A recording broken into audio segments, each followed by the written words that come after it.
On ne l'a pas choisi, c'est lui qui nous a choisi. Personne ne s'est sauvé lui-même, c'est Jésus qui allait le chercher. Jésus t'aime, mais son amour ne te forcera pas à le suivre. Comme Lazare était dans la tombe, mais la révélation n'était pas dans la tombe. Tu peux tout perdre, mais refuse de perdre sa présence. Car il a fallu que Lazare meure pour qu'il soit le témoignage de la mort. Donc dans tout ce qui t'arrive, c'est pour que tu sois le témoignage de ce que tu vis. Donc dans tout ce que tu souffres, c'est pour qu'en toi, tous puissent voir ce que Dieu est capable de faire. Comme Lazare était l'ami de Jésus. Lazare marchait avec Jésus. Lazare faisait des courses avec Jésus. Lazare mangeait, buvait, se lavait et dormait avec Jésus. Lazare vivait la vie de sanctification. Il était même obéissant à Dieu. Mais lorsque Lazare est tombé malade, Jésus n'est pas venu. Il a fermé son portable. Son numéro ne passait plus.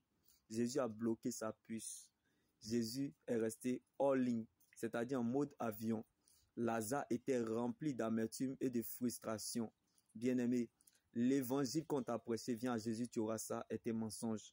L'évangile de la facilité et de la prospérité qu'on t'a prêché est une pire malédiction. Car l'évangile de Jésus va t'emmener sur les sentiers, comme l'histoire de Lazare, d'où les gens vont te dire, mais Jésus, il sent déjà, c'est pourri, c'est fini. Ton ami Lazare est mort. Si tu étais là, il ne serait pas mort. Lazare, tu n'es pas chrétien, tu n'es pas de Dieu, tu n'es pas converti. Pour toi, là, c'est une malédiction. Comment le grand Dieu que nous adorons, nous cherchons, nous aimons, nous chérions, peut te permettre d'être dans cette situation? Bien-aimé, ce que les gens disent est important, mais n'a pas de valeur. Car ce que Dieu n'a pas dit, il a caché afin d'éclater sa gloire. Comme la résurrection de Lazare, il y a des choses que Dieu veut faire avec toi. On dira du jamais entendu, du jamais vu et du jamais touché. C'est pour cela ton exaucement là tarde, comme l'histoire de Lazare.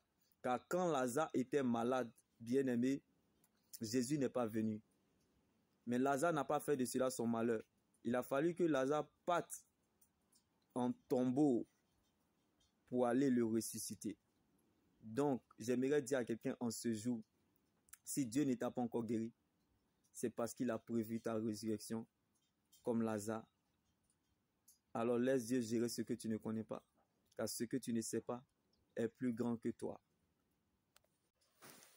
Car ce que Dieu te réserve est plus grand que ce que tu regardes ou vois aujourd'hui. Comme la résurrection de Lazare, tu retrouveras ce que tu as perdu, non pas parce que tu as raison, mais parce que tu as sa raison.